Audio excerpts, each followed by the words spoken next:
Local radio, serving the communities of Burnley, Hyndburn and Pendle for more than 4 years. Just about it then from me here in the studios at Lancashire. I'm going to be out and about very, very shortly, making my way into Nelson for our live ghost hunt between 10 o'clock and midnight tonight for Halloween 2004. The news at 10 o'clock coming up very, very shortly, and I'll see you after then when we're live in Nelson.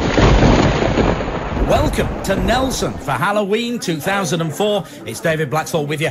And between now and midnight, we're investigating the legend of the Phantom Windbreaker of Old Nelson Town. Now, if you've not heard about the story or the legend, very, very shortly, we're going to be talking to local historian Catherine Maxwell, who'll tell us about the legend of the Phantom Windbreaker of Old Nelson Town. As you can probably hear in the background, we've got the vibrant atmosphere of one of the public houses. That's where we are at the moment in Nelson. But between now and midnight, we're going to be moving out of the public house and heading off to Gaslight Alley for a ghostly investigation for Halloween 2004 here on 99.8 FM 2BR.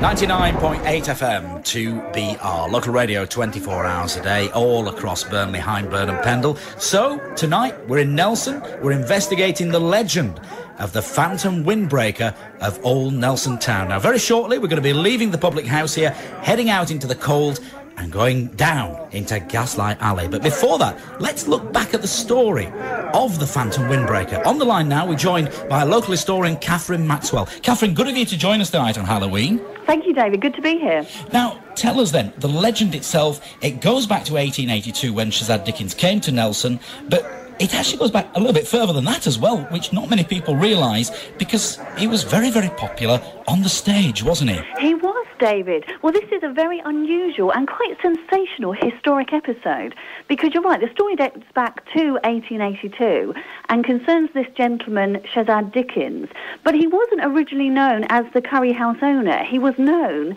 as the professional and celebrity windbreaker. Because remember that at the end of the 19th century, music halls were filled with unusual acts. And Shazad Dickens, well, his particular talent was such that he could break wind with such ferocity and strength, thus producing musical sounds the likes of which were unheard of. As a result of this, Dickens was the toast of the music halls throughout not just this country, but Europe as well. So he could make a reasonable living from this type of talent. So Mr. Dickens realised he was a fairly entrepreneurial spirit, and he recognised that the stage life of this particular act may not continue indefinitely. So he bought a property in Gaslight Alley in Nelson, and Shazad, who was a forward-thinking sort of man, truly ahead of his time, and unfortunately this proved his downfall, because he converted his little shop into a curry house. Now, in 19th century Nelson, the staple diet was tripe and onions, black pudding, hot pot, pig's trotters, you know, the more traditional fare. And so he wasn't perhaps as popular initially as he would have been if he'd started up today. Things would have been fine, but for one weakness.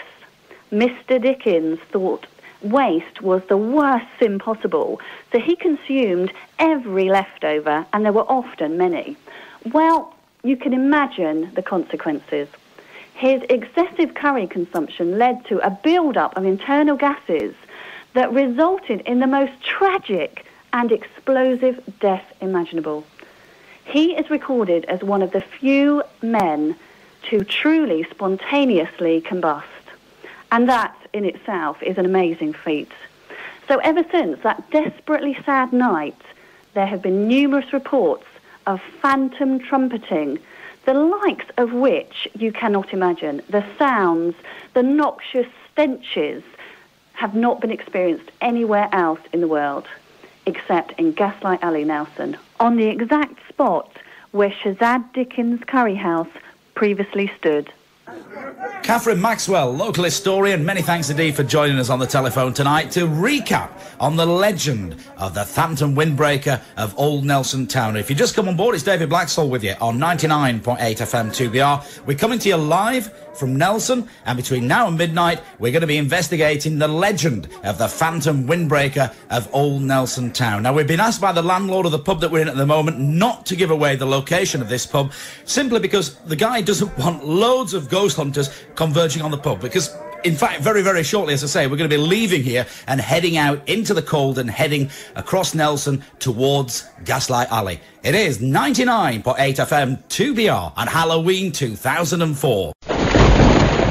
It's David Blaxhall with you, taking you through till midnight. We're investigating the legend of the Phantom Windbreaker of Old Nelson Town. Now, we're just going to walk out of the public house itself, out into the cold of Nelson, and just to tell you that we've had loads and loads of calls through to the station. We've got Dave Metcalf back at 2BR at Lancashire, along with a whole team of people taking your calls. Thanks to Jeff in Burnley, who's given us a call. He said, I can walk around Nelson anywhere. Don't pick up on anything.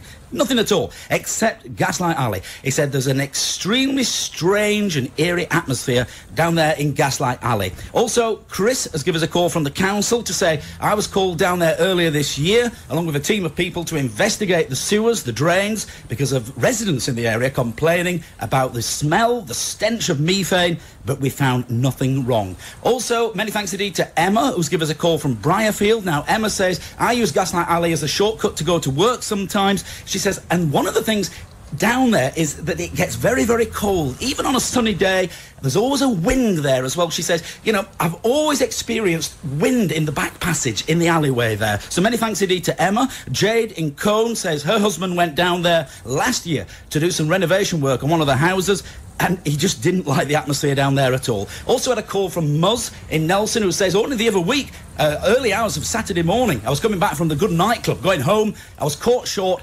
went down the alleyway. It was freezing cold for no apparent reason. He says, I was just frozen stiff. Peter in Cone says, listen, I'm very sceptical, but most of my mates would not be going down Gaslight Alley at night. He says, rather you than me, good luck to you. So what have we got coming up for you then between now and midnight? Well, I can tell you that in this hour of the programme, we're going to be talking to Simon Entwistle, who runs ghost tours around the area. He's featuring tonight and tomorrow on Most Haunted. Also, we're going to be talking to Richard Farnworth, local solicitor.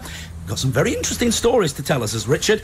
Later on, we're going to be going to the Saucy Samosa.